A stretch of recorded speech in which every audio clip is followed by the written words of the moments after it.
X-Pac, 1, 2, 360. A new day is dawning for DX. And now, your host, Sean X-Pac Waltman. Welcome to X-Pac 1, 2, 360, everyone. Yeah. We had a hell of a weekend wrestling. Seriously. Right? WWE put on the Royal Rumble, NXT TakeOver, and a hell of a Monday Night Raw and Smackdown. Yep. I thought it was 4 days of really strong wrestling. Absolutely. Great kickoff to WrestleMania season for sure. Yeah. So and once again, you know, it's just you kind. I don't want to say you're taking it for granted, but kind of taking it for granted that NXT takeovers are just going to go out there and crush, like. And once again, it did. Like, people could say, okay, it might not have been as good as the last one or whatever, but it followed the last. Like, every takeover, it might not top the last one, but it at least follows it. And every match, and I just said this after it was over with. I said, I might as well just, on Twitter, when I say this, I mean I tweet it. You said it out loud, you declared it. It's just like when you say, oh, I talked to so-and-so. No, you didn't. You were texting with them. So yeah, no, I said, I might as well. I found this old tweet from a few months back where I just said every match on every takeover follows the last one. Every match on every takeover either tops or follows the last one. And I said I might as well just retweet this one every takeover. Just schedule the tweet for around that time. I always liken NXT takeovers to Pixar films. Yeah. That, like, they're always good. They're always good. They're just always considerably good in their own way. They tell their own story. And at one point, you're walking in and you're just like, when is Cars 2 happening? Is there going to be a Cars 2 of NXT takeovers? There has not been yet. I don't Cars know 2? I never saw Cars 1. I have no idea what you're talking about. Cars 2 was the first bad Pixar film. Was it? Yes. Oh, I did not know that. Very much yes. Can confirm. All right. Huh, I didn't watch it. There's a good reason as to why. I did watch the first one. First one was wonderful. Yeah. So, all right. I like that analogy, Steve, even if no one else did. I liked it. I just don't know what Cars is. So, I mean, they started off with a banger, right? The tag match. Yeah. So, what are your thoughts? War Raiders won the title. A lot of fans aren't really taking to the War Raiders yet. What do you mean? It just. What do you mean, like in the arena or like on social media? Both, really. Huh? Because I don't like. The match was on fire. Yeah. I mean, I thought the crowd reaction was just fine. I mean, I think. Are you talking about as a baby-based team? Yeah, because they seem to be cheering. Undisputed Era. Everyone loves them. So, but I understand though, War Raiders, they didn't really get the reaction that Undisputed Era gets, which is difficult to do. I thought everything they did got a reaction in the ring, though. I thought, okay, if the people it's, 2019, people, it's been like this for a long time, actually, where people cheer who they want to cheer, and for the most part, like, people go with the flow, but, they're going to, so, God, it's just hard not to like Undisputed Era. Yeah, it is. No matter how big a dicks they are. I was actually at NXT Riverside, and they had Undisputed Era versus War Raiders and Ricochet. And I can tell you that match was literally, like, besides Ricochet, that match was made by War Raiders, specifically Hanson. Yeah, Hanson, right? It was incredible. Everybody, like, the last few moments of that match. And I almost feel like because I was at NXT Riverside, that I was more hyped than I probably would have been prior when they won the titles. Because had I not seen them like prior, like, right in the front, NXT Riverside, I would have been happy for them, but maybe not as happy because the moment was still so there. But the last few minutes of that match, I was just like, man, how does he do it? Like, he's so big, but he's so agile, and he's excited, and it really gets the crowd very excited. Yeah, I'll go back to War Games, and to me, he was the unsung hero of the whole freaking thing. No doubt. I think the War Raiders are very much an in-ring tag team. Yeah. I don't know if NXT has done a good enough job of presenting them in promos to make us as excited for them as we are for Undisputed Era. And I think that's to Johnny's point of where people feel they might be disappointed with them. I didn't have them winning this one. No, nor did I. But yeah, when you watch them in the ring, it's almost like when you see Killian Dane, you're like, how does he do that? Yeah. They're just incredible. They shouldn't be able to do what they do, but yeah, man, you can't deny them. That's for sure. Awesome. So, one of the other things. Okay, so the other match that do you want to talk about the NXT Women's Championship match? With Shayna Sure, Baszler yeah, of and course. Bianca Let's Belair? talk about Or do you want to go back because we kind of jumped around a little bit Yeah, and we started with did. NXT Takeover? Do you want to hop back to the news or do you want to continue with NXT Takeover and go from there? let's do some news. Okay, Let's good. go hop back into Yeah. the news because we kind of. I'm not afraid to jump all around. We kind of lost our It's place your there. show. Yeah. Okay, so we'll get back to NXT Takeover, but for now, like I how I do said, it. there was some unexpected news this week, or at least I didn't expect it. WWE has confirmed that Dean Ambrose will not be renewing his contract after this April. So from the looks of it, after WrestleMania, Dean Ambrose is done. Apparently, he was offered a 5-year contract at $1 million per year. However, Dean Ambrose did say that it's not the money that he's interested in. He is unfortunately unhappy right now with the creative of everything surrounding his character. I can't, and in the current climate, it's hard to blame him. I've been there. I've been one of the, where you're just miserable. It doesn't matter if you're getting $1 million. And let's be clear about the contract. That's not just a flat out $1 million. That's a downside guarantee. He would make substantially more than $1 million a year. Bonuses, merch. Absolutely. I mean, I'm going to go out on a limb and say, if your downside is $1 million and you're doing what, and you're running on all cylinders, you're going to make $3.5 million. So, wow. Yeah. And if you're making that, if you're making $2.5 million, they're making close to 10 So net on you. Sure. I'll just use, for example, when I went back from WCW to WWE, I settled for a lower downside guarantee. It was $300,000, but I made over $1 million a year. So and I knew I was going to make more. It's just you don't know how much, and it's smart.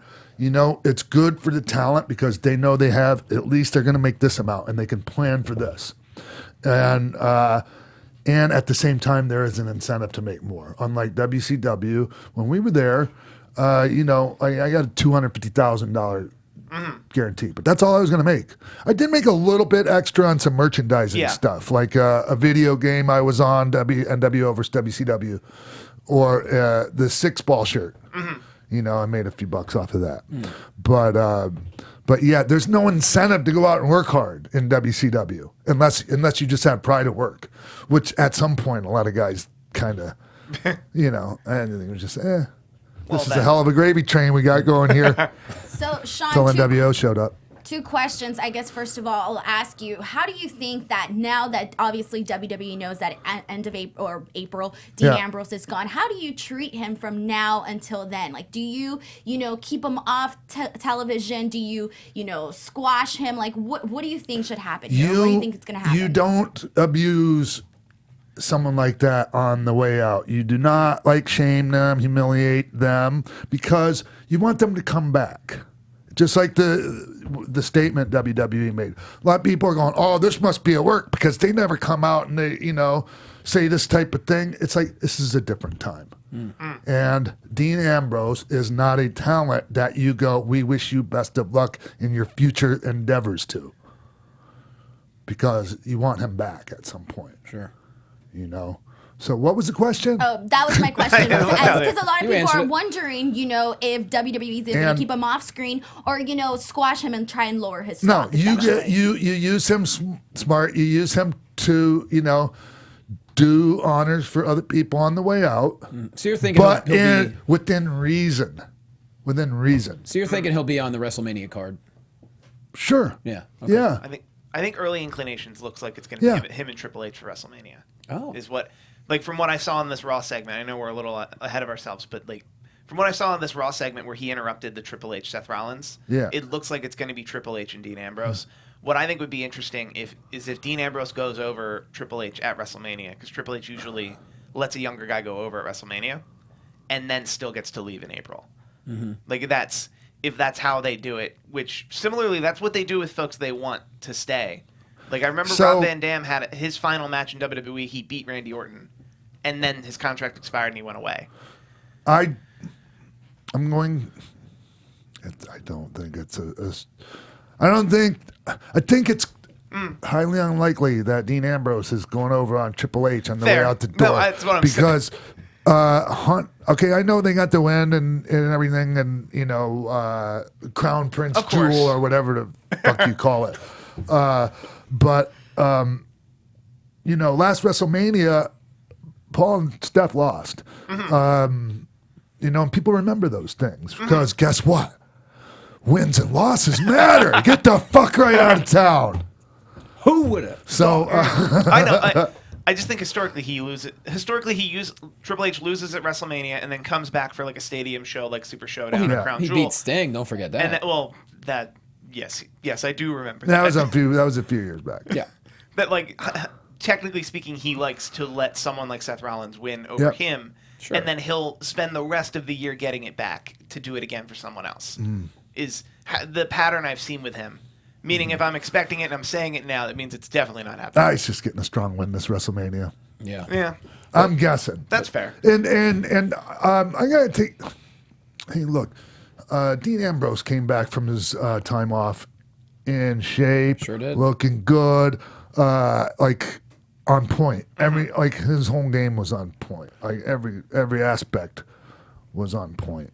And if those contract details are accurate, all power to him for saying no. I mean, from what I understand, he does live a very Spartan lifestyle. yeah. So I think he's done well with his money to where he can have the creative freedom to go elsewhere. So it's gonna be very interesting to see these next couple of months. Well, speaking of going elsewhere, obviously everybody's thinking that the go-to that he's going to be doing is going to All Elite Wrestling. Do you see him going more towards that path, or do you see him doing something more of a like how Drew McIntyre did, kind of going everywhere? Because Dean Ambrose comes from the Indies. He knows what it's like to go out there and do the rounds. So where do you think we're going to be seeing him, if any?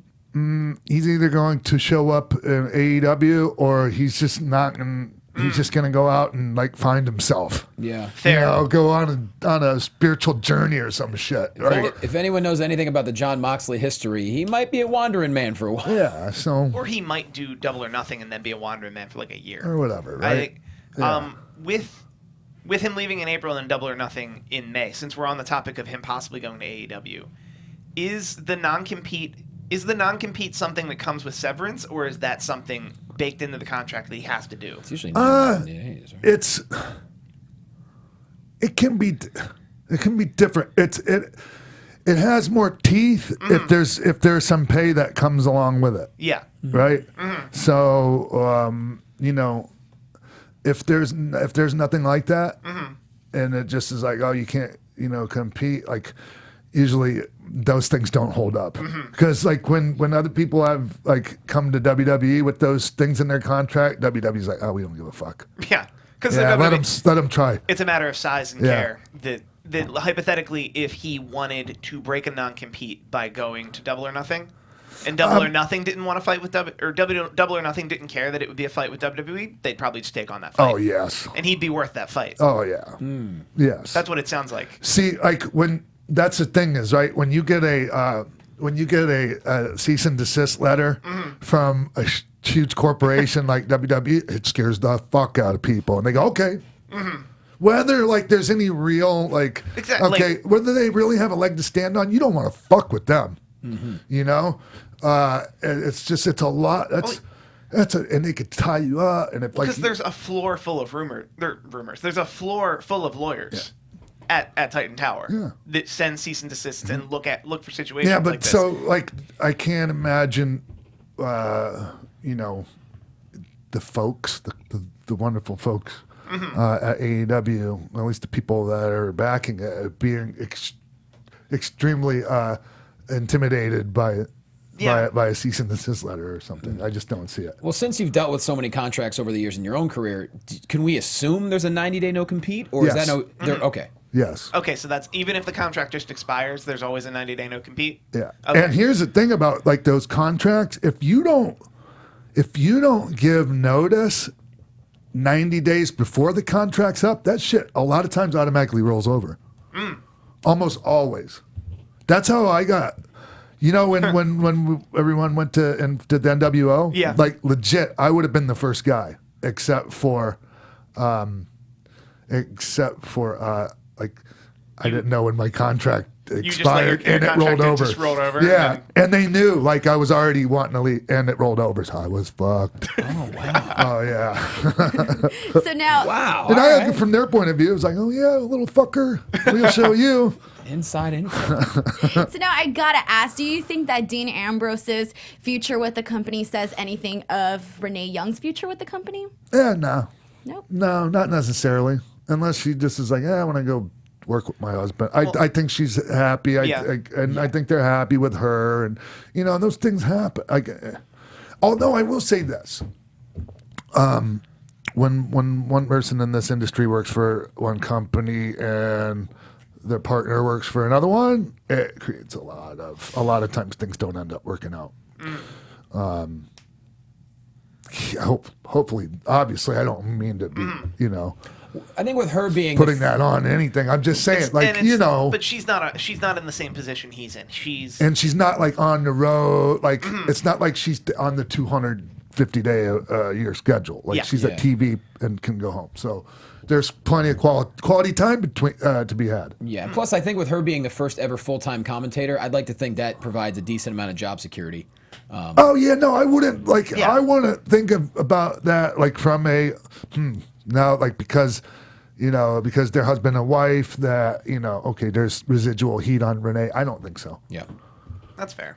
All right. So moving on, another person has actually also asked for their release, and according to Fightful and PW Insider, it's been granted, and that was Hideo Itami. Yeah. He will be under the 90-day no-compete contract. He signed with the WWE back in 2014. He was in NXT for a while, but then he did get a shoulder injury and a neck injury that sort of held him back.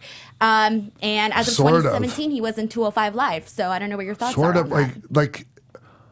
I think like around the time that he signed with WWE, like no one had more of a buzz in wrestling than KENTA as far as like, okay, this guy is, pound for pound the best in the world. Like I mean, that's the kind of talk you heard about him. I remember they built a takeover around. Obviously, there was a main event. Yeah. But one of the attractions of a NXT takeover, like I would say it was the second or the third one they ever did, was KENTA's showing up. Yeah. There wasn't a match, there wasn't a pro. It was just KENTA will be present.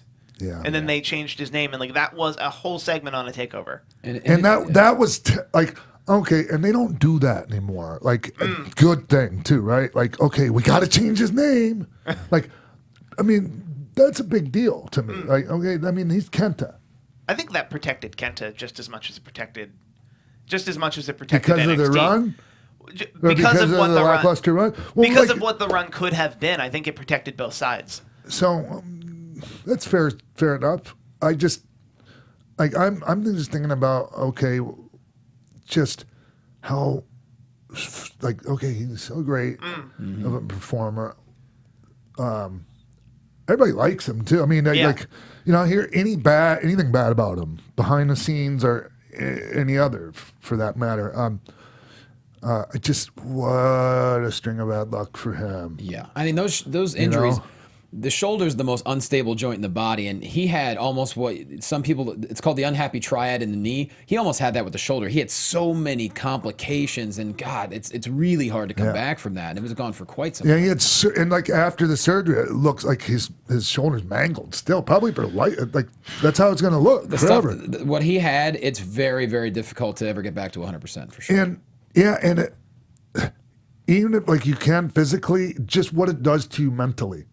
Because obviously, like I have a similar. Your pec, it gives you a lot of fear because you don't have the power that you used to have, and the shoulder is it's the most mobile joint, but also the most unstable joint in the body. So it's really difficult. Yeah, and I just think you could tell that there was something mentally gone at least for a while. Like I think his confidence has gotten better and better, but like for a while there, like when he first came back from that, it was really a shell of himself. Oh yeah. Well, it takes a long time. They say for a professional athlete with a major injury, say like an ACL or a major shoulder problem, it takes a full year before you even start to feel confidence again. And so Seems and unfortunately, he had to go through all that in front of people, and in front of big Yeah. crowds and everything, and that's a shame. And I just hated that that's how everything worked out for him. And in that NXT system, that doesn't guarantee you the best spot or the best path to success. That if he's out for however long he was out, and then he's going through the motions when he's back without the whole confidence, in a position where they could just, well, he lost his, like, we know what we're doing without him now. And on a roster full of nothing but thoroughbreds that are like the best in the world, all in one roster. Mm-hmm. So, like, if it was like, another roster here and there, like, he could get away with that, but it sticks out. Yeah. But at the same time, I'm sure he's going to be quite busy. Once for sure. So yeah. I'm thinking he'll probably go to either New Japan or Pro Wrestling Noah, but we'll see. We'll see what he'll have happens. a lot of options. He'll be able to do a number of things, I think. So All right. So now we're going to go ahead and go back to NXT TakeOver Phoenix. So we already talked about War Raiders and Undisputed Era. Yeah. So if you want, we can go into the Women's Championship match, which was Shayna Baszler. Or did you No, want to no, not talking to? Yeah, but go in order? I'm pretty sure that Riddle and Cassius Ohno were in the middle. Oh of that. yeah, no, I don't have it in order, so I was just gonna go bounce around. But let's go ahead and talk about Matt Riddle versus Cassius Ohno. What did you think of that? I thought it was good. I'm not sure if we needed it on the show, but it was on it, and it was a tough spot. Yes, it was. It was one of those spots that we always go, oh God, why they got to put the ladies in the toughest spot of the night? That was one of them too. The ladies still had a tough one themselves. Do I call them ladies, women? How do I? Ladies. Help me out I here. would say women. Okay, women. The women. Yeah. Because we're not really even sure. Like, I don't know. I don't know if it is a lady behind the scenes. You're good. No, lady is fine. You can say lady. You can say woman. I mean, as long as you're not saying like cupcake or broad, sweetie like some or anything asshole weird like tweeted that. me like about Ronda last night. Okay, yeah, broad. No. You call her Dame? Anyway, so If we were 1920s detectives, maybe. Okay, Matt and Hero and Ono, they have good chemistry. Yeah. They've done this a bunch of times. It was good. It's how I assumed it was going to turn out. But even though everyone knows that Riddle's a badass, like the way he turned it on at the end there, it was almost like it took you out for a second. Like, oh, that's too brutal. Yeah. Yeah. Like I thought, because he went off on him at the end there, just beating the shit out of him. And I love that change in him because he's the bro, and then you often forget, like, oh, this guy's like a teddy bear, and then oh no, he can kill someone. So people were like cheering, but it was like a different kind of cheer. I don't know if you noticed it or not. Well, Like a blood- I can tell you from being there at the event, the crowd didn't really know how to react. It was kind of it was quiet for some points because did he really just get hot at him and just like that? And also we couldn't see everything because really? during the match they have the logos up on the Trons. So especially for that for the end of the match where the combo went to the tap out, we couldn't see Ono tapping out. Yeah. Like that wasn't to hard cam or to anything. So where the majority of the arena couldn't see what was happening. So everybody was just kind of poking their head up, like, what's going on? I can't quite tell. It was interesting. It was a very interesting energy in there for that match specifically. Yeah, and like I was saying, when you have to follow a match like they had to follow, like just being able to follow it is remarkable. So yeah. I got to see this match at NXT Riverside, actually, and prior to the match, Cassius Ohno cut this amazing promo, basically saying that he used to have a connection with the SoCal fans, and basically now they look at him with pity, and he's all like, that's how I look at my opponent, Matt Riddle. And truthfully, I will tell you that during that show and during the NXT TakeOver, I wasn't that big of a fan of this match. I feel like they have great chemistry with one another. Matt Riddle obviously has so much charisma. You can't teach that. But I haven't been as impressed yet with what they've been doing inside the match. And I know it's like an unpopular opinion, but I sort of feel like I wasn't as impressed. Maybe I expected a little bit more from the two guys together. I saw this match twice, and neither time was I like, wow, or anything like that. So I don't know if anybody else felt that way, but I did a little bit on this one. I Is it because it was more ground based? Because I know you're a lucha fan. I know you like that. No, I like all sorts of different styles, but for me, it just didn't have that thing where I was like really invested in it. Like it didn't grab me. Ooh, do you think it could be the fact that you kind of knew what was coming? Like, I mean, I mean, that's what I'm getting at too. That like we all knew heading into this that Ono was that Ono was going to lose but look equal. Like we were building to Ono looking good but still losing. And if he's still going to lose and it's the third match, like what are we even proving? Because that was something this match had to overcome for me. Yes, it was the third one. Yeah, I just think what that match did though for Ono is it just firmly even more established his character as like a bitter Cassius Ono, and I love this side of him. I love the fact that he's walking in an arena pissed off because he keeps coming up short. He doesn't think people respect him. He thinks fans pity him. That's something that can have legs, I think, for a while, whether or not he's winning matches, perhaps. Yeah, I like once again in the ring they brought me back, but that was a huge thing to overcome because it's imagine a best of 3 series and they already won 2. Well, sure. And Riddle already wins 2. You're like, well, then I don't even know why we're having a third match. But once they overcame that, I enjoyed this match, and they told a very different story than everything else in the night. I just want Riddle to move on. Well, I want them both to move on to good stuff. Probably is. Yep. All right, so I'm just like all over the place, but let's go ahead and talk about NXT Women's Championship match. Shayna Baszler defeating Bianca Belair. What did you guys think about that one? Come on now. I enjoyed it. Loved it. Yeah, and they always, I don't know, like who's the producer with them, but like the stories told in these NXT Women's Championship matches are as good as any on the card on the rest of the show. So like I'm like I want to know who the producer is that's working with these women. I think Is it Sarah or is she? possibly. Or is she just a trainer with them? I'm not sure. I can tell you my favorite moment of strategy, I think the entire night was in this match when Shayna used Bianca's hair against her and pulled her into the post. Loved it. Yeah. It's such a Shayna move. And wow, man, how about that? How about that mark on her stomach from when she got whipped with that thing? Because I saw Bianca Belair at the first Mae Young Classic where she, in the course of probably 2 or 3 matches, used that hair as a whip a lot. Whereas she only used it once or twice in this match. It's good. But it counted.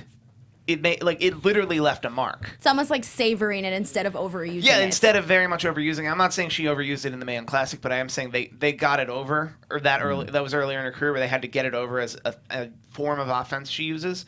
Whereas here, it's just something in her bag of tricks. And once again, like the finish was great. Yes. You know, like everything leading up to the finish, all the false finishes, just everything, like the whole, last, I don't know how many minutes of that match. It was just, like, it just seemed flawless. Yeah. So. And I've said it before, but I think when all is said and done, Shayna is going to go down as the greatest NXT Women's Champion we've had so far. Yeah. That's a tall order, but she's it's her second reign. Yeah. She's dominating. She's constantly creative in the ring, and her strategy and just everything she does makes sense, and it's just so fun to watch. Also, shout out the very first ever female ref bump. Yeah. Oh yeah. I had to. Yeah. I tweeted it to try to have anyone bring me anything else. Just a regular woman's official on TV doing a ref bump. Mm-hmm. It's good. Yeah. We've taken a long time to get there. There we go. All right, and moving on to the NXT North American Championship match, Ricochet versus Johnny Gargano. We do have a new champion, but this match was really good. My favorite of the night, personally. But what were your guys' thoughts on it?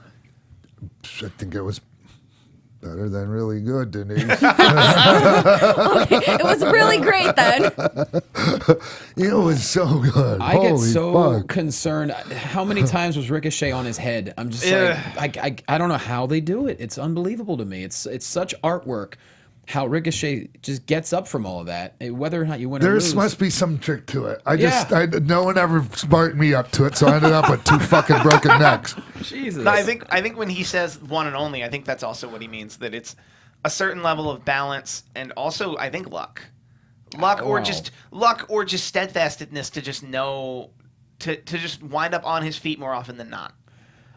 That I think it's something he must have known about himself and his balance very early in his life, and then he developed his whole style around it. It's dumbfounding to me to watch. It's those two together. Whew, good God. Also, Johnny Gargano at Rumble weekends. Like I wouldn't be shocked if this time next year we're giving Johnny Gargano another match of the year trophy or award for this match. Like it was that good. One of my favorite things about this match was more so that it was a storytelling element with the main event as well. Because you saw echoes of Tommaso Ciampa, and then you saw Ciampa doing the same things that Johnny was doing, and Johnny being a little bit more, well, crap, this worked before, this can work again. All of the stuff that I'm trying to do the right way isn't working, and this, I think, was the full final turn of Johnny Gargano being a bad guy.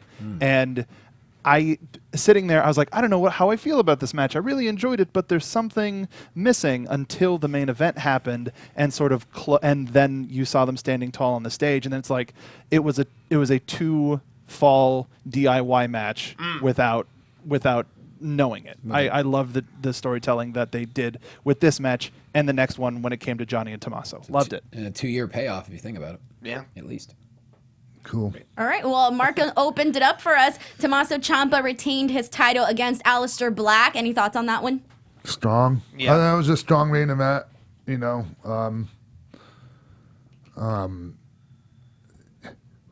they had a hell of a fucking match to follow. Yeah. Seriously, and like, they did. They followed it. Everybody keeps following the match, and I think there's something about an NXT TakeOver that is more, I liken more to a UFC event in the sense that you're very much suspending your disbelief, and you're very much, every fall seems to count, which the WWE style fall for fall doesn't really do that. If you watch, we're going to talk about Rumble later, like every fall, every moment didn't really catch me in the Rumble as it did for the TakeOver. Where TakeOver, like every false finish of this main event just got me. It's going to be Aleister Black now. That's going to happen, and it was just really well done. I have a question for you, Sean. So if you're Aleister Black at this point, he's already been NXT champion. He's done everything possible in NXT. Is he one of those people that you look to maybe bring up sooner rather than later to the main roster? It's tough because they are. Okay.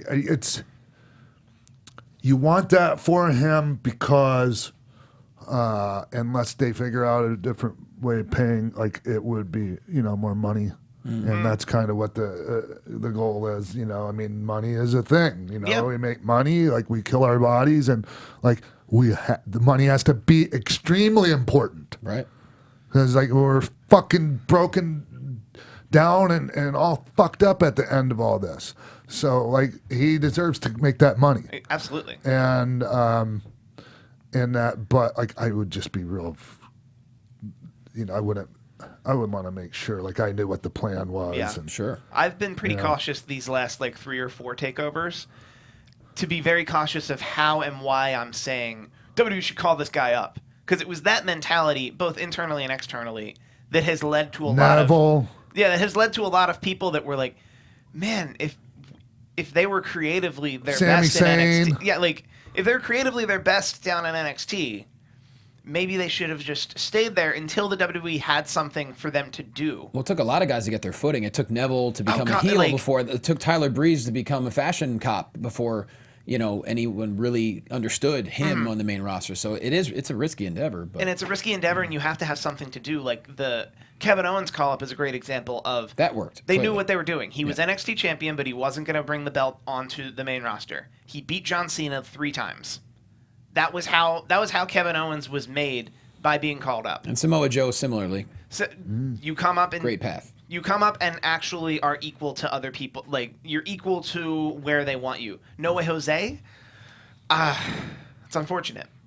There's some folks that get called up. Wow, right? And there's some folks that get called up. I knew and it you though. Can literally see it. When it comes to No Way Jose, I knew like if they tried to do that exact same thing at the main roster, it wouldn't work. Sure. Well, and some people might go, well, hasn't really not worked yet, but it doesn't look like it is. They haven't done it. He hasn't been on TV very much. Like Fandango's another example of like something that really worked in NXT that just didn't work. Well, he's injured right now, but sure. The Fashion Police. The Fashion can't deny Police them. Yeah, they're great. You can't deny that they're worth the time on the main roster. But I refrain from the Aleister Black talk from straight up saying, oh man, they should absolutely call him up. Like now I'm more like, no, if he's gonna get his time and get his licks in down in NXT, keep him there. Don't send him up until you have something for him. Hey, the thing about they get their merch separate, and I bet you he's doing pretty good on merch. I think so too. Yeah. But Ciampa, I mean, he's my favorite NXT champion so far. That guy, man, he can do no wrong. So. Yeah. Yeah, I like him. I like him a lot. Let's talk about that. Yeah. I like everything about Ciampa. I think. I don't see him. I see him staying put for a while. Oh, down absolutely. Me too. Yeah.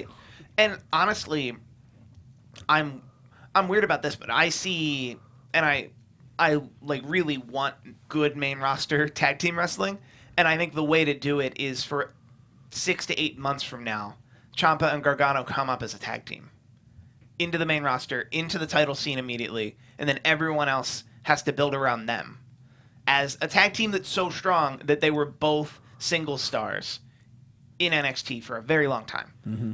That I think that's a good way to that's a good way to bring them up together. It's getting way ahead of the game there, but yeah. But that's what I'm saying. But way ahead of the game. I also think it. I also like the mind game of Ciampa controlling Gargano. Sure. No, I think Ciampa's going to be the longest reigning NXT champion of all time, without question. Right now, I'm looking at it. Finn Balor is the longest at 292 days. Ciampa's less than 100 days away from that. So. There's got to be an end game where Gargano finally gets his on Ciampa. I think it's going to be a reverse. I think it's going to be Gargano is going to go a little bit too far, where Ciampa's like, "Hey, I didn't teach you that." Great. And then it comes out the other side. But I like your idea too, Steve, because it echoes how they came into NXT as well. Yes, sure. I would also like, hypothetically, if we build a Gargano turn against Ciampa heading into the NXT TakeOver Mania, which we're going to call it because there was already a Brooklyn. New York. They're calling it NXT TakeOver New York. Okay, it's going to be NXT TakeOver New York in Brooklyn. That we build towards a Gargano turn, so it's champion versus champion. And we think we're going to get this huge blow-off match, and then Gargano lays down for Ciampa. And then someone else has to come in and actually give you the match. But that's the extent of Ciampa's influence.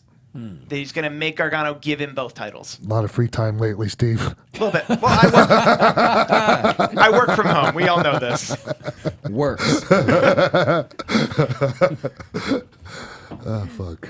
I got that. Just little freelance writing. Steve's a soothsayer. That concludes TakeOver, everyone. Do you want to hop on over to our break let's now? So Rumble/Raw/SmackDown, everything. So. All right, when we come back from our break, because we got to go to a break right now, and then Yeah, we'll you come gotta back pee, and talk. don't you, Denise? No, I don't. I'm just saying we have a plan. So much coffee. Let's go. We'll When be we right come back. back, we'll talk about that. Okay.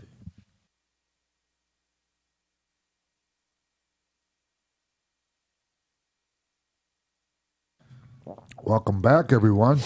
Notice I didn't say X-Pac 12360 that time. Yeah, so where were we? We were talking. Hey, let's get to the Rumble. Yeah, right? we were just about to talk about the Royal Rumble, which was a very long show, but Whoa. a lot happened. Yeah. Like so much from top to bottom. But Sean, I want to know for you, what was some of the standout points, some of the highlights? Where do you want to kick it off?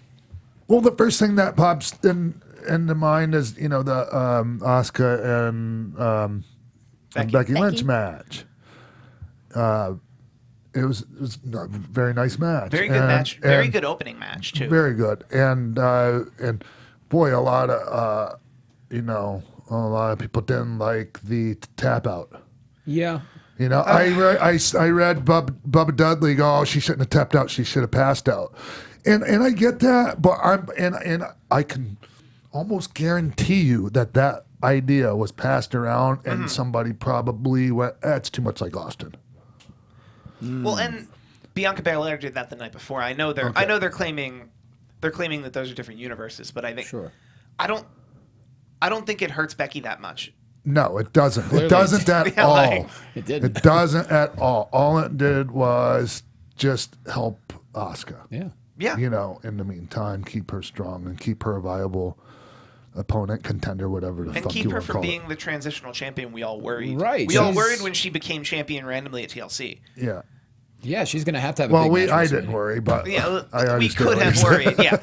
Well, I want to add that, everybody has argued every so often, like, oh, WWE only builds up one person at a time, whatever, blah, blah, blah. That's why we don't create any new stars. So right now, the whole focus is on Becky, as we know, because she's so over with the fans. But let's not forget, like, the fact that Becky actually tapped out to Asuka gave her such a big boost because, Asuka, like you said, we were worried that she'd be a transitional champion. So this was sort of like, no, I'm not. So I'm definitely going to go ahead and, be something more from when she first got to the main roster. Yeah. And, at some point she lost it when she lost to Charlotte at WrestleMania. And now it's sort of like she's picking that back up where she left off. So I feel that them actually having Becky tapped obviously did a service to Asuka. So I was happy about that right off the bat, seeing it. And one of the things I also liked was afterwards, the camera shows Becky Lynch and she's kind of like distraught, like, oh man, like, how can I let this happen, that sort of thing. So I like the mind games too that this sort of played in Becky, where it's like, you talk about you're being the man and you're the greatest and blah, blah, blah,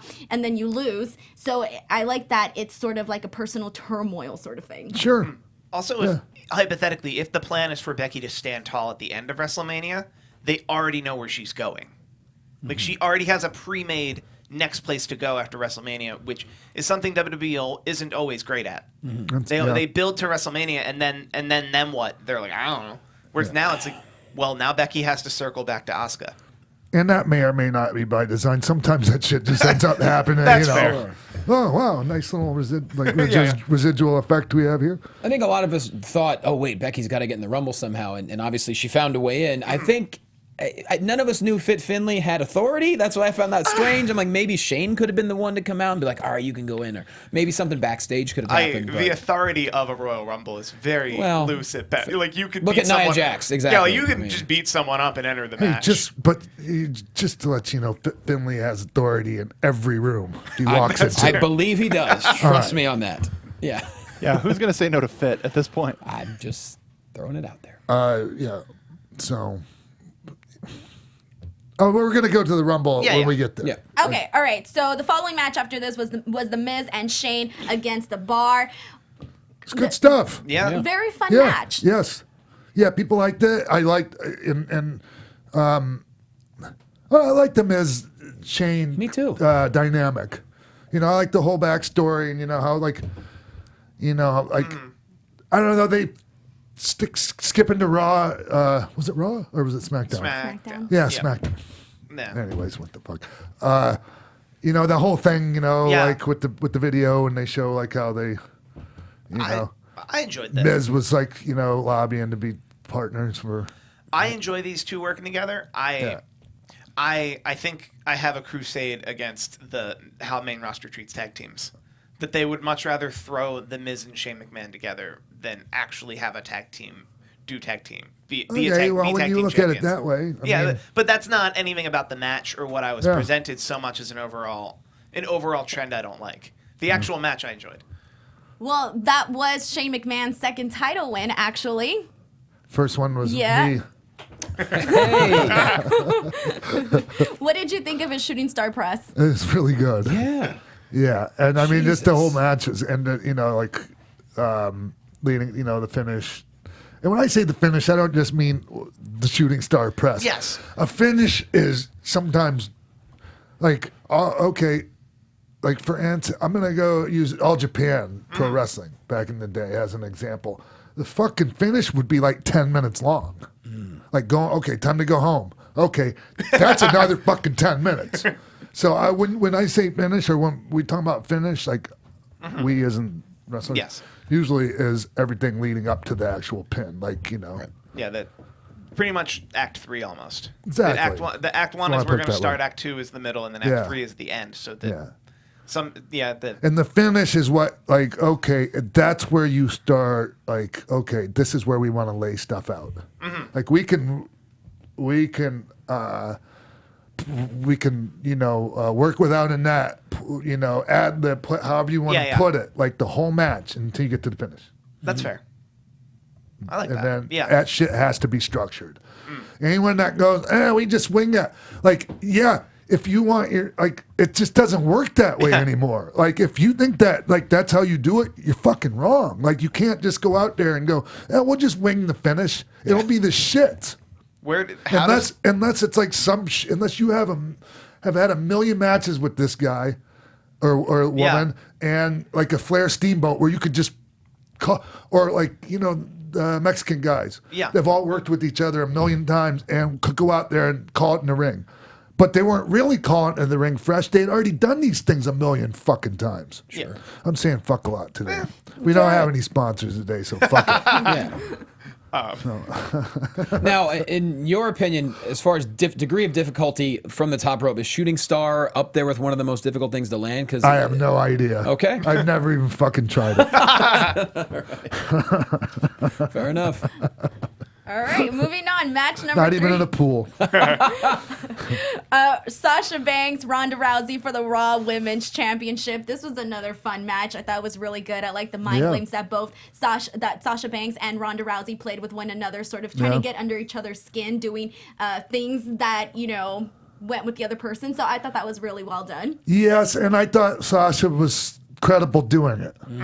I liked it. I didn't go, like, it wasn't a, you know, stretch to, you know, okay, she shouldn't be in there with Ronda. Like, I never thought that once. No. Right. You know?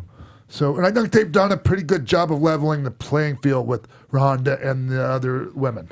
And also, Ronda, I don't think she gets enough credit for how well she sells, man.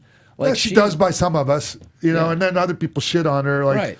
you know, like on Twitter, just. Yeah. It's kind of popular to shit on Ronda Rousey. Oh my God, I And can't it's tell so you. stupid. The arguments people have been giving me on Twitter make no sense. I'm like, look, if you want to hate Ronda because of her whatever MMA, that's fine. But she sells so well in her matches, and she's not good on the mic. I don't know. I thought she was pretty damn good on Raw. Okay, sometimes it's not she doesn't bat 1,000 on the mic. Sure. But a lot of it's really good. When it counts, it counts. And Monday night counted, and people do not give enough credit. But anyway. All right. Well, okay. Do we have anything else to add on this one? What were we talking about? Ronda Ronda and Becky, and then We're still on Rumble, aren't we? We're not on we're Raw still yet. on Rumble. I wanted to pop in and just say that this was peak Sasha Banks. This is like peak Agreed. NXT Sasha Banks, and it's great to see her back on this level. I love this match. Yes. Yeah. This play, the room was on fire for this one. Anytime I see Sasha stomping someone's hand, that's when she's at like peak, and then it was good to see. I'm just happy that we're not still seeing like Sasha Bailey, friends, not friends, not friends. This was refreshing for Sasha Banks. Good for her. Yep. Moving on afterwards, which was the Women's Royal Rumble, only the second one ever. Yeah. What did you guys think? I can go through some of the women that came in through, or did you want to talk about some of the standouts during this match? It started off. It didn't get off to a good start, but it ended strong. Mm-hmm. Really strong. Poor Natty had to go out there. Like, I get it. Like, you know, I understand what they're trying to do, but Lacey Evans should not have been the first. No, like, unproven. Number one, like, no one knows who she is. They don't know her. Like, okay, some people probably do, right? yeah, But like, yeah. Royal Rumble, no, not in the Chase Field Royal Rumble. Most people, no. And then like, it didn't start out. It didn't get off to a good start. She fell on her ass twice, trying to flip it. Like, when you do that shit, you gotta fucking nail it. Especially if you're first. Like, that's the people's first fucking look at you. And you go out there and you're trying to do a cute little spot in the beginning that it wasn't even the right time. Like, that kind of spot should never be done right off the bat. And then she falls on her ass and then tries to do another spot to look cute, like with a nip up and like didn't get up. Like, it just didn't get off to a good start for her. I felt really bad for her, actually. Like, she was thrown into that spot and she wasn't ready. It was, yet. and just whoever was thinking that was a good idea to put her right there in the beginning, like on so many different levels, that wasn't right. I think what they were thinking was less about the ring and more about the microphone. Well, they were thinking wrong. But they thought before the bell rang, they thought, okay, she could grab the microphone and get heat. No. And then the bell rings, and then she isn't living up to Natalya, who came out number 2. And the stuff was just real. Like, I mean, I guess that, like, if you're gonna get on the mic, you can't really go in depth. It's gonna be a lot of just cliche shit. But if that's the right way of putting it. But No, that's I felt bad. It wasn't. Like, I understand what they were trying to do with her, but at the end of the day, it didn't serve her well. It wasn't good to put her there. Is she like no? And I felt bad, like, because you could see there's talent there, quite a bit, and like, an overall package, like I can see why they like her for sure. Yeah. Oh, yeah. Yeah, absolutely. Whereas I Nikki just Cross, thought- yeah, Nikki go ahead. Cross got a better spot for what Nikki Cross could do. Yeah. Nikki Cross, I think 8th or 9th. 8th. Eighth or 9th, gets to run in there, shine, showdown with people, be crazy, and then just get caught up in the scrum and then be out. Yeah. Whereas that served her a lot better than this number 1 spot for Lacey. I think one of the things that helped the first Rumble that maybe didn't help this Rumble, or I don't know, but I felt that with the first Rumble, we all had that excitement of, ooh, who are they going to bring back, or who are we going to see? And, we didn't have that with this one, No old timers. I feel like that kind of, we missed that a little bit, actually. Well, yeah, but to that argument, though, what's the point of having a massive roster if you're not going to use your talent? Right, of course. So. And they have, I think I was breaking it down Sunday, that they have 5 different women's divisions. To a certain extent, they have to build and move forward through one Royal Rumble match. They have a UK women's division, an NXT women's division, a Raw, a SmackDown, and then a tag team division that we're going to get into a little later. So how many of those spots do you really have for Alundra Blaze, who, no offense to her, isn't competing for any of those 5 titles? Right. How many of for Lita, for Beth Phoenix, how many of those spots do you really have for someone like that? For that women's evolution thing, it was yes. For the very sure. first one, I think it was very good to give a spot to someone like Trish Stratus or Lita Of course. to show that. First one ever, yeah. But the second one, I like that it's 30 active competitors. Well, we should talk about the number 14th entrant, which was Kyra Sane. I got to tell you, she, at the NXT Riverside show, she, besides Velveteen Dream, got the biggest pop of the night. Sure did. And I know you wanted to mention something else about her, Kyrie. Yeah, she I just want to congratulate her. Yeah. And NXT. congratulations, Kyra Sane, on winning the NXT overall performer and the Woman of the Year. Like that. Yeah. And did you see when she accepted it, when they presented it to her, and she was so shocked? Like she had no idea she had won that, and it was just such a genuine moment. And she's full of those types of every time she talks, every time she's on camera, you could tell the genuine gratitude and how she's just right in the middle of living her dream. Yeah. And she was in tears almost, She was and I one just of the love only- it when she speaks English. It's the best. She was one of the only people, and I think maybe, if only, the person that after her match, she stayed afterwards and took whatever time she was allotted to take photos with the fans, sign autographs. And I was like, man, you can just tell that she's really happy. She's there. Yeah. She's living her dream. And what I liked about that little interview that she did with Sarah was that, she was trying to tell her, thank you for your service. And she was like, no, thank you, for these awards. It was crazy. It was pretty nice. Yeah. I've been a Kyrie Sane fan since night 1 of the Mae Young Classic. And she drops the best top rope elbow I think I've ever seen. Yeah. Ever. It's crazy. And there's been some good ones. She was the main event of that night 1 taping, and it ended with her dropping that elbow. And I was like, she's the future of what they want. Well, it's funny, when they first signed her, I remember I had a few people mention that, they signed the elbow girl. And I'm like, what? But there's so much more to her than that. And clearly she's showing that, which is great. That's terrible, the elbow girl. Number 17, we should talk about Candice LeRae. Yeah. That was pretty exciting. Good moment for her. Yeah, it was. She looked good in there. Long time coming for Candice. Yeah. Seriously. And then Casey, I personally thought she was very impressive. She was a very fun Yes. one. I honestly think that she can do a lot. A lot, yeah. They didn't do her I think we talked about. I was talking to you all before we came on air, and they built her up so much on the way coming out. Oh my God! My daughter's gonna go crazy right now. Yeah. And, she did great, and I think it's just they built it up a little too much.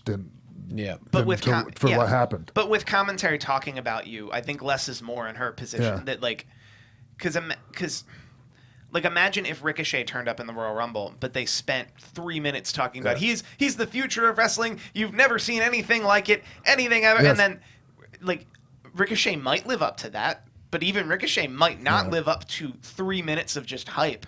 Mm-hmm. True. That's what else? Not to go back. I'm going to. And that it didn't serve Lacey Evans well either because after those couple little bumbles happen in the beginning. Like you hear like one of the announcers going, "You got to be impressed with her." Like, not at the moment. Like yeah, maybe overall if I go and look at like her overall body of work, but not at the moment. Like we all see the talent here, but we're not seeing the execution currently. I mean, we haven't seen much of Casey at all. I almost feel like she'll be better suited to be in a tag team for a while because she can do a lot of things, but she could be a great. I don't know. You built the tag team division. I think if you find the right partner for her, she could be a really great part. She tags with Ricochet on all the Florida house show loops. Oh, there you go. That like if I'll be down there. I'll be down there in a couple weeks, and I'm hoping I'll get to see some of that action. But if that would be an interesting choice. They bring back Mixed Match Challenge. That you could just call them both up to Mixed Match Challenge. That would be weird. Hey, we were talking about Bianca Belair earlier. Did anyone see that weirdness with Sam? I don't understand. What do you think? Was someone in his ear telling him to say that? It had to be. I guarantee it. It came out of nowhere. I'm just like, it really didn't. And it's not, like, Sam would never, like, that's not how he would say something like that. Well, like, because Sam usually makes sense. I should have asked him before the show. And that didn't make a whole lot of sense because just the way he paused, it's almost like he was hearing something and his brain was going, "Oh no, I got to say this." That was a little frustrating because to say I don't think she belongs here is different from saying she doesn't belong here. Like one is a statement, the other is an opinion. And he stated it as an opinion, and I'm like, I don't understand how you could possibly say that about someone who's undefeated and beaten most of the women in NXT, that she doesn't belong on TakeOver and fighting the champion. I'm trying to think of what the motivation would be for even telling him to do that. I would think if you want to have a heel on the pregame show, have a heel on the pregame show. I don't think he's... Sam is not a heel. That's Sam my is point. a straight man. That's my point. And that's why people like him, and that's why he's on there. Or, what's his name? Pat McAfee? Yes. No. Well, Pat's more of a straight guy. Well, that's the thing is we've got Charlie, we've got the Pat, other guy with the goddamn sequin jacket. That's not there much anymore. What the fuck? He does the other radio stuff. Rosenberg. Rosenberg, yeah, sorry. Right. That's something that I can see him doing. Sure. Fair. Because he's more of not, he tries to get over jockey, it. yeah. Yeah. Or have a wrestler on the panel and let them do it, but... It just was unnecessary completely. Anyways, what did you guys think of the final? It was Nia, Becky, and Charlotte, the final three women. Really what did you guys think good. about that? Really good stuff. I like this a lot, and I think believability-wise, just because Becky entered the match after losing to Asuka wasn't a guarantee that Charlotte wouldn't still win the match. Yeah. That I thought believability-wise, you could suspend your disbelief for any of those four to a certain extent of who's actually going to win this match. I liked when Charlotte was lifting up Nia because she had to try that. I think it was like 2 times, and it looked like she struggled a little bit there, but that was pretty impressive as well. Hey, somebody was during the women's rumble. Somebody was complaining that why are they taking so long with the entrances? What's the hurry? Yeah, exactly. Especially if you're over and you have a good entrance. Yeah. The match isn't going anywhere. I mean, it's still going to be the same length of time, and I do think there were some production problems with, I think, just being in Chase Field versus the normal arena that they're at. The cameraman fell in the pre-show. There was a few missed camera spots. I noticed actually a lot more missed opportunities with the camera. I wasn't going to mention the camera shows. the camera stuff because I just don't want to get heat with WWE. Well, then I won't further it under your name. I will say one appearance that I think we're talking people. It's not normal for they're the best in like I said, but they're all of television. Yeah, that's why it's like I'd never noticed it before. This show was without question. My understanding was that they're in a baseball stadium so rarely, or even a football stadium so rarely, that would be part of why we're seeing it. I did like that they did the entrances in the dugout, though. That was pretty nice. cool. Yeah. It was neat. And they used a lot of augmented reality stuff. Oh, so cool. I like that they're doing that more. And one woman that definitely made the most of her appearance, in my opinion, Zelina Vega, was pure entertainment from start to finish when she entered, and it's so her character. Yeah, I'm gonna go hide under the ring. Yeah, I'm gonna avoid all contact, and I bet she nailed it, man. Nice little touch with the hornswoggle thingy. Yeah. Yeah, got a huge pop, right? That's canon. That's somehow canon that Hornswoggle just lives under the ring. Yeah, and Zelina's funny. Like, her sense of humor, she gets it. Like, she's not afraid to get egg in her face. And so the whole thing, start to finish, was perfect for her. So. All right. Well, any more comments you guys want to add to that? I want to move on to the next match. Please move on. All right. The next match, match number 5 on the card, which was Daniel Bryan versus AJ Styles. This was probably one of the best, technically wise speaking. One of very the good best, match. and I guess maybe because of the placement on the show, and it was just.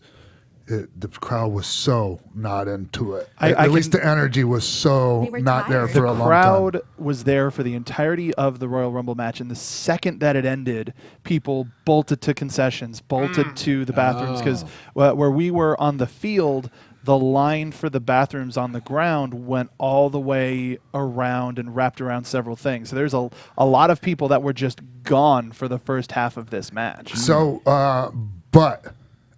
being as great as they are, they just stayed the course, and man, they fucking put out a hell of a match. They really did. Wow. On all technically, everything. And the people were with it at the end. Mm-hmm. They were there. Oh, by the end, they definitely grabbed everyone. I was at a Royal Rumble party with a good 20 people, and it was a similar thing in that room. That the women's Rumble match was about an hour 17 minutes, which is just a long time for one continuous thing that you can't really leave. Yeah. That at the end of it, you have to have that kind of feeling of relief. That said, this match ultimately brought everyone back in. I think by the way, I left anyhow I got to pee every 5 fucking minutes. So I think card placement wise, the Shane match would have done a lot better here, and then this match could have done a lot better heading into the Royal Rumble match. But Yeah, but I don't know. Shane wants to get fucking cricket treatment from the crowd. Well, because it's predictable that might happen. Yeah, that's. Anyways, you can never go wrong with these two. Sorry. So, no, go for it. Well, the match that woke everybody up, or I don't know, woke's the right way, but got everybody re-pumped back into the show, I think, was Finn Balor versus Brock Lesnar, simply because of the way it started. They had been pitching this match as a David versus Goliath sort of match, so I absolutely love that Finn Balor, the second the bell rang, he was like, go and bring down the beast or whatever. So the way that it started, the fact that at some point you even thought that Finn Balor might even win, there was a moment there where I was like, maybe it can happen. And it.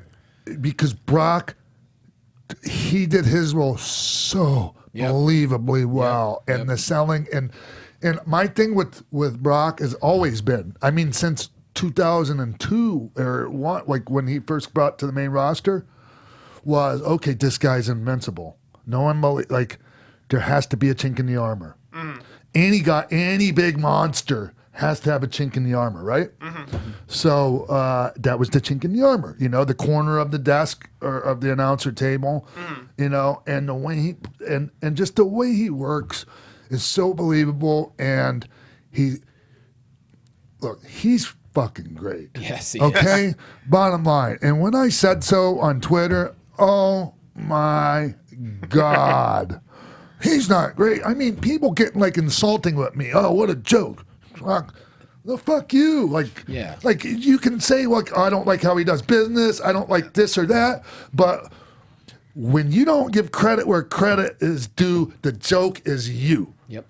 It's similar with the Ronda hate. If you really sit down and watch the way Brock Lesnar works, especially versus Finn Balor, how could you hate it? The guy is a monster selling for a 170-pound man. Stupid. Yeah. It makes you fucking sound stupid when you say that he's not good. It's incredible. He's selling so well. He's making you think, a lot of us think Finn Balor's about to win this match. A guy who he outweighs by 100 pounds, and people are still criticizing him. It's like, hate him for the money. Hate him for his success. Don't hate him for that 8 minutes. Bell to bell, these 8 minutes were everything you wanted from this match. And that's another thing. The people that are so stuck on a match has to be a certain amount of time for it to be any good. No way. It's not it.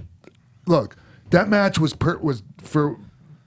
That was right. That was the right amount of time. Exactly. Yep. And it didn't feel short. It felt really good. It felt really right. It's very fulfilling. I would say similarly to Brock and Goldberg's match at WrestleMania. Mm.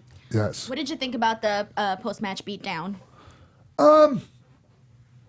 Yeah. Okay. I'm kind of indifferent about it. Yeah. Well, the character of Brock Lesnar is that he does what he wants, and so that ultimately, that's how Whereas he doesn't beat down everyone post match. That puts Finn Balor on a plane of like, oh, Finn Balor really got to Brock Lesnar. Mm-hmm. Like he didn't beat down on Goldberg after that match. Yeah. Like he beat down on Finn Balor because it's like I almost lost to this little guy. Who I underestimated heading into this match. Yeah. I think that story worked. Hey, did you see the 24/7 thing? Clip, yeah, with him yelling at men. Wow. Oh wait, what? I had not. They put out a new WWE 24 about WrestleMania 34, and it starts with Brock coming to the back and throwing the Universal Championship at Vince. And Vince responding, "Hey, asshole!" It's a gorilla. It's a gorilla position. Yeah. Yes, and the thing is Maria and I were up there right when that was going on, and I was like, I think before he came back, and I told Maria, I said, I think we need to go. Well, think about it. Before, because I was like, we're watching that match, and you remember how everyone was fucking doing all that shit, and like, beach balls here, and just shitting on it, and just. It was uncomfortable just to be up in a gorilla position at that time, so we got the fuck out of there. Yeah, you could imagine Lesnar was pretty pissed off. He literally threw the title. It landed in Vince's lap. He stormed through the curtain. You hear Vince just go, "Hey, asshole!" I mean, why do you think they released the clip? I don't. Why not? It's entertaining. Yeah, why not? Well, it's captivating. It's fascinating to see, and it forwards that narrative of fucking Brock Lesnar is just this uncontrollable fucking whatever. And they would also tell you that we're so close to 12 months out from that moment that things have corrected. That's the narrative they're going to spin. Well, it also helped telling Roman's story in that documentary as well. Oh yeah, I should watch that documentary. It's really good. It just as good as the one from last year, and it helped get hype for WrestleMania 35. Nice. All right, now going into the main event, which was the men's Royal Rumble. A lot of things happened in this match. Do you want to start off with anything in particular, or what were some of the highlights? Refresh my memory. Well, it started off with a surprise, I guess you can say, number 2 entrant, which was Jeff Jarrett. Double F. Yeah. Sorry, I didn't let you finish that. That's all right. That's all I need to say. Fun stuff. By the way, and I'm going to go back to even to the Women's Rumble, talking about the Women's Rumble. When you have a star comes out in something like that, and they get in the ring and no one is there to feed them, what in the fuck? Like, they need to come in and get some shit in before you cut them off. Like, I mean, that's the form, and it's the formula for a reason. And especially when somebody's over, like, and they have, trademark stuff. I mean, mind you, Jeff's trademark stuff is his punches. He has a fucking great drop kick too. I don't know how Jeff. I don't know how you get up so high for that drop kick when it's fucking like picking up a fucking cement mixer when you try to slam you. But anyways, we should have him on the show and ask him. Yeah, anyways, keep going. I don't know why I had to get that in there. Well, one of the surprises was Johnny Gargano at number 6, and then I didn't like it. You didn't like it? Why not? Because he come in and nobody really did his shit with him very well. It was fucking. Go back and watch it. Go back and watch everyone he did something with. It was like you could tell they just went over it. It didn't look good. I'm just being honest with you. Do you know what I'm talking about? I know what you're talking about. I think the excitement to see him, the excitement for me to see him in a Royal Rumble match, I was still in that mindset that the fact that people weren't probably working with him the best. Well, he tried. Some guys tried, but it was, it didn't. I could have done without it because I'm a huge fan of Johnny's, and we didn't need to see that. Mm-hmm. Well, what about Titus? I know we have to talk about him just because it was a funny aspect of him falling. Yeah. That was fun. Yeah, of course. Yeah, and and the people knew, and when he came out and ended up not falling. My favorite part was when he did his prayer. I was like, stop it, this is hilarious. I didn't know. My thing was, okay, is Titus going to come out and walk really, really slow? Is he going to run? What is he going to do? Because all of a sudden there's this big hype to his entrance coming into the ring. So I thought it was pretty funny. It was. All right.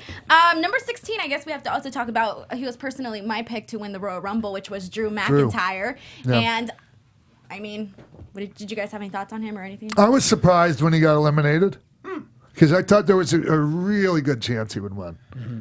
I couldn't suspend my disbelief beyond Seth Rollins heading into this match. That I think, especially now in a Roman Reigns landscape, that they're going to go with what they do tried and true in the Royal Rumble, which is coronate a king instead of a prince. Yeah. Whereas if you're coronating a prince, it should have been Andrade or Drew McIntyre. Sure. Whereas those are guys who will be in the main event picture in the next 2 years. Yeah. That you look back at this Rumble and you're like, oh, well, if you knew the future, you'd know it'd be them. And Drew's still ahead of like the trajectory that I predicted for him, which was that he would be in a main event of WrestleMania in 2 years. Yeah. And you know, no, actually I said 3 or something. Yeah. But Now it's 2 years. Well, yeah. But I see it too. I just don't think that that's how they use the Royal Rumble. They use the Royal Rumble to put someone like Seth Rollins in the position they want to put him. You can't deny the reaction that Seth Rollins gets when his music hits. Yeah. That's all there is to it. He gets a much stronger reaction than Drew McIntyre, and he's the guy people would rather see right now. hey, so the big thing that I want to talk about, and because it got mostly positive response, but you know the usual suspects fucking hated it. It was the Nia in the men's Rumble. Mm-hmm. I thought it was great. I fucking loved it. I thought it was great too. It's a situation where for months and even years people are calling for WWE to do some form of intergender, and now that they did, and there were amazing moments with Nia, and we even got a new United States champion out of it. But the fact everything that we got with Nia, this was gold. I adored it, and I can't believe. Well, I can. I suppose I can believe that people are reacting like they are. But it was so good. Yeah, I enjoyed it. She just male or female, she came in like a heel that we all wanted to see get beat up, and then she got beat up. I don't know. It was earned. Orton's RKO. Just like everything, but it was very earned. Nobody jumped at her immediately. Some people are real uncomfortable though. Like they want to be for it, but it's still like they were uncomfortable. Like I'm going to use, for instance, a big, huge wrestling band, O'Shea Jack's, Ice Cube, Yes. Ice Cube's son. He was kind of saying that, you know, like while he's for it, was just there was an uncomfortable feeling. He's not saying like they shouldn't have done it. He's just saying like, like watching the super kick and all these different things, and so like you can't fault people for like their feelings that come up when they see certain things, you know, and people are trying and I think. From his point of view, it's okay, we want to be accepting, but there's something, for a lot of people that, it's going to take a little bit to get used to, maybe. I also think WWE is going to do a good job of picking their spots with when men are going to interact with women like this.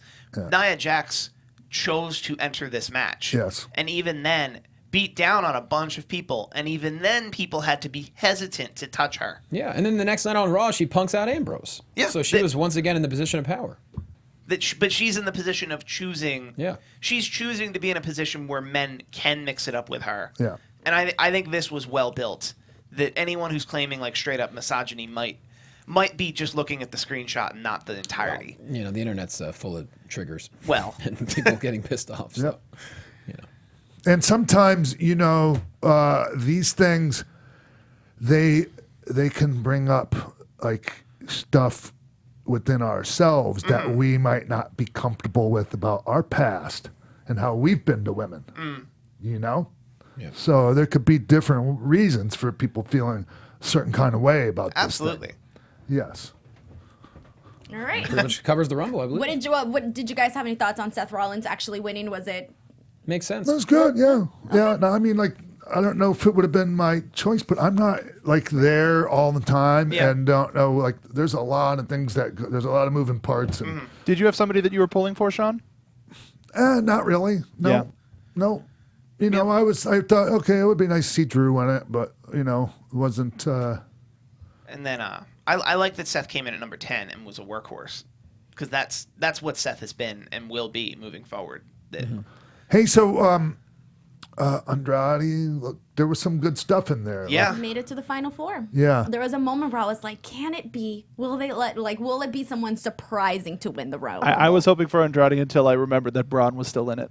Yeah, well, so hey, did anyone notice that Braun wasn't around for any of that Nia stuff, or like certain people were like, I don't know, outselling under the ring, or I don't know what was going on, but they made sure certain people weren't in there for the Nia thing. Actually, you make a good point. The only person from Raw that was in the ring was Dolph Ziggler. The other two guys were from SmackDown, sort of guaranteeing that those interactions couldn't happen again until the next pay-per-view.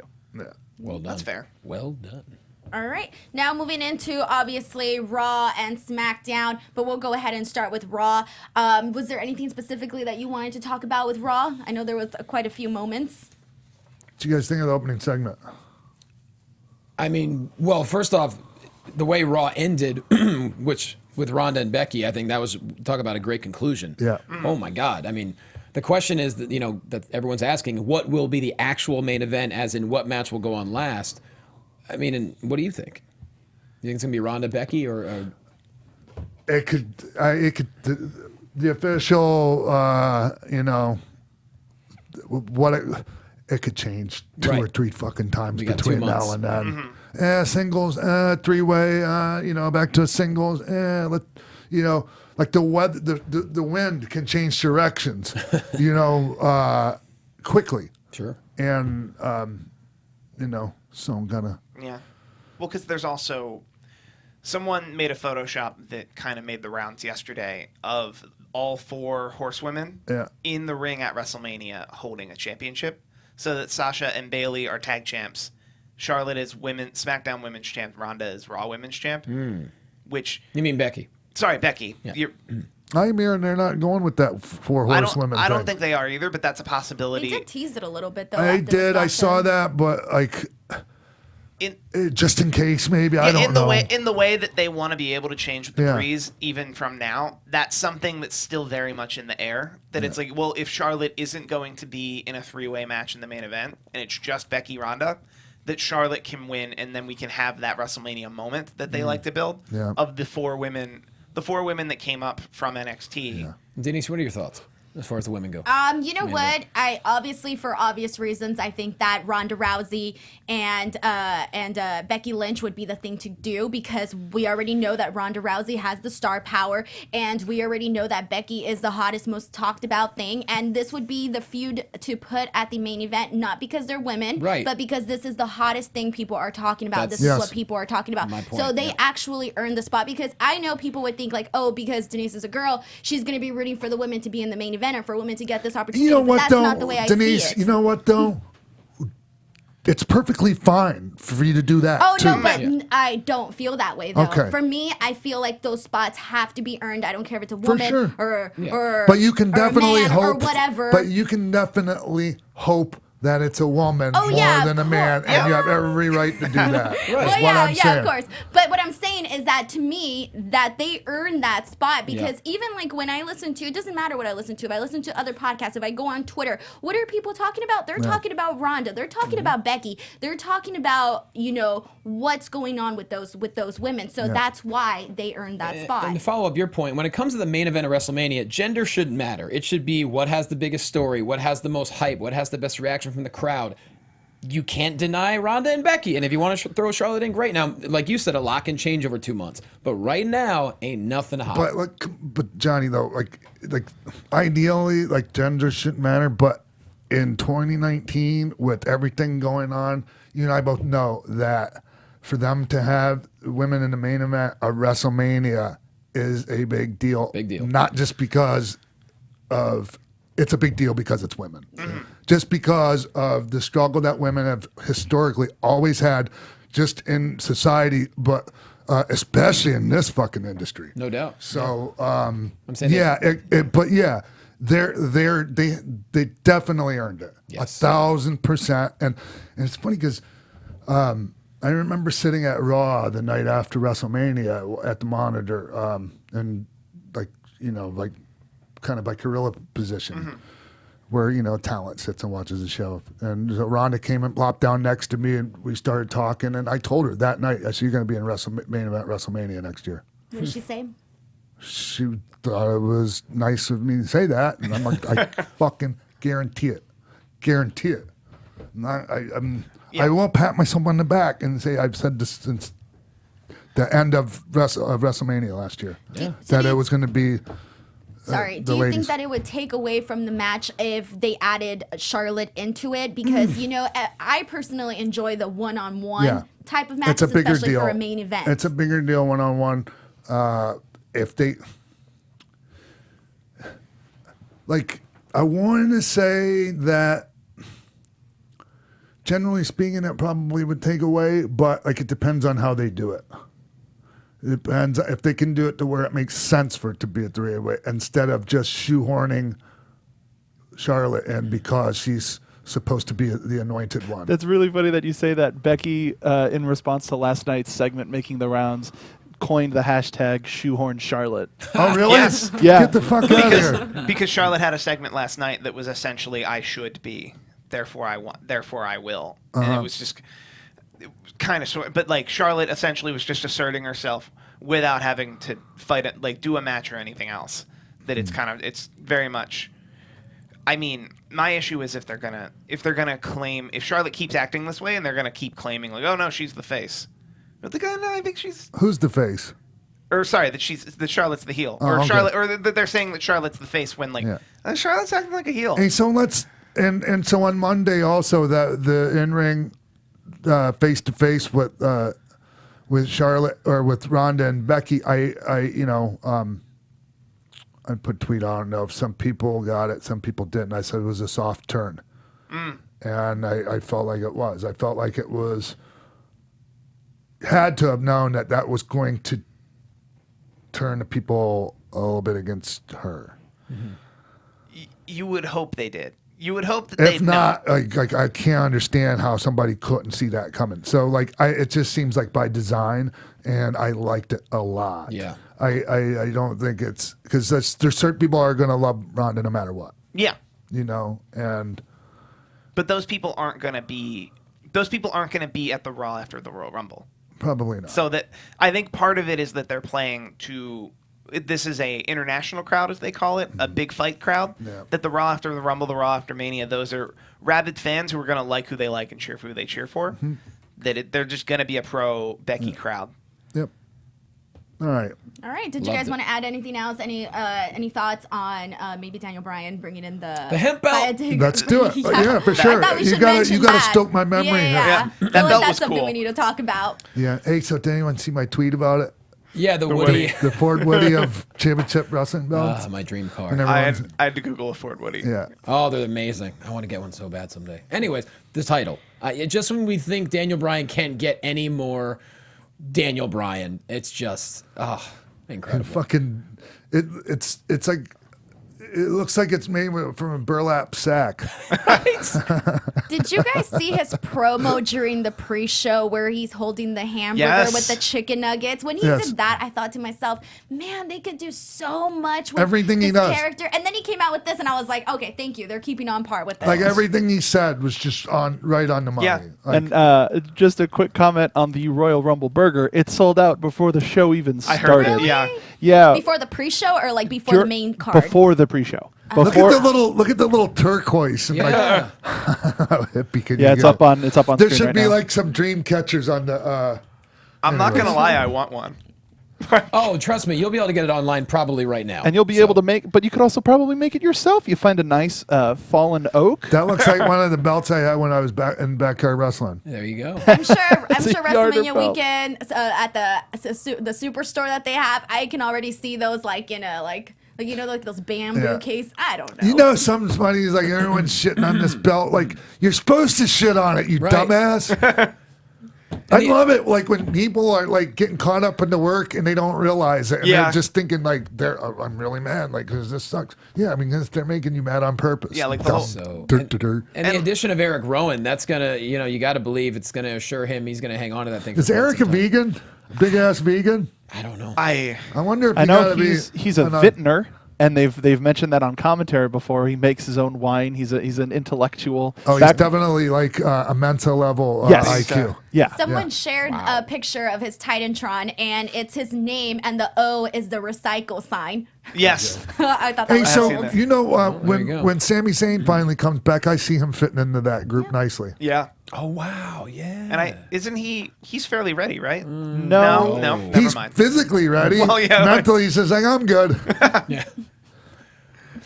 All right. Anything else, or was that a wrap for Raw SmackDown? Raw, we're done with Raw. We're done. Fuck it. There's a lot. Good.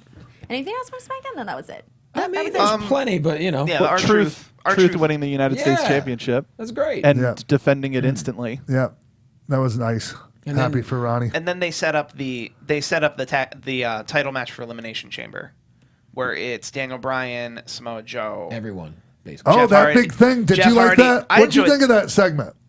I enjoyed that segment. I enjoyed that segment. I think it was built as a segment to build me towards 6 guys in a match. I didn't like it. As a segment to make me like Samoa Joe more, liked it a lot.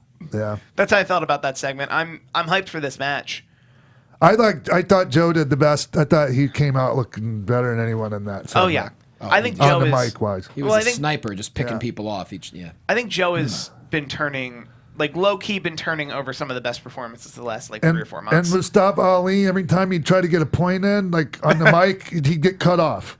Like Yeah. right as he was finishing what he was saying, boom, cut off. You can't, like, I dare you to wait for his comment to breathe so he can get a fucking reaction from it. Anyways, Oh, Is that it? He's the young one, so. That's all we've got. all right. Yeah. Can we come up with some more shit while I'm on a roll? All right. Well, you mentioned Mustafa Ali. I wanted to say that he was actually one of the people that I thought stood out during the Rumble. Yeah. I don't know. Yeah, you did. I threw that in there. 5-hour show. We nailed it. I think. All right. Yeah, I think we covered all the stuff. Unless we Between Raw, SmackDown, and the Rumble, it's 10 hours of television. All right. 2 announced Elimination Chamber matches. Shit. Hey, at some point, like I was talking to Josh Barnett when I saw him. Are you guys familiar with like what they're doing, Game Changer Wrestling and the Bloodsport Bloodsport. thing with the UWF style wrestling? I know Game Changer. I didn't know they were combining with other promotions. No, no, it's just one show. They had a show last year, WrestleMania, and they're going to have another show this It's year called as well. Bloodsport, and it's like the theme is like MMA, like UWF style. Do you know? Have you ever watched UWF, Denise? A little bit. Okay. Anyway, so Yeah. yeah, and it's got a pretty impressive lineup. Like Frank Mir is going to be in it. Jesus. You know, Yeah. that's like a pro wrestling debut for Frank Yeah. Mir. There's now I'm See if we can pull up the card. Minoru Suzuki. Okay. Yes. I can only imagine he's got some more like up his sleeve. And I asked him, come on, I think maybe I'm going to reach out to him, try to get him on a couple in the next few weeks. I like that. Yeah. Yeah, because there's so many things I'd love to talk to Josh about, like about old, and it might not be like what our normal audience is used to hearing, and some of them will enjoy it, and like I think a lot of other people will tune in to the show too, because like I was originally when I first started training, like I was a UWF guy, Yeah. like I was going to go to UWF, and then I left Florida and went to Minnesota, and I started going down the traditional pro wrestling route. So those I do have some roots and Yeah. not to be confused with root.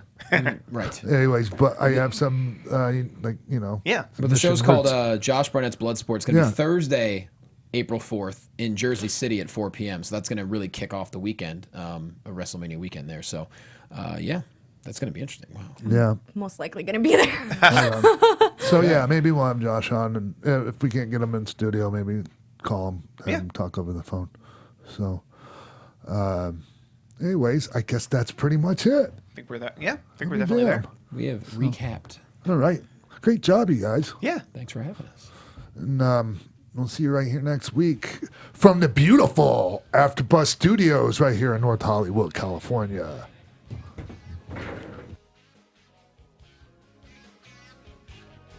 From executive producers Maria Menounos, Kevin Undergaro, Phil Svitek, Sean Waltman, producers Mark B. Donica, Jimbo Frank, and the entire X-Pac 12360 staff, we would like to thank you for tuning in. Like us on Facebook, rate and comment on iTunes and YouTube. Follow X-Pac on Twitter @TheRealXpac and email us at xpac12360show@gmail.com.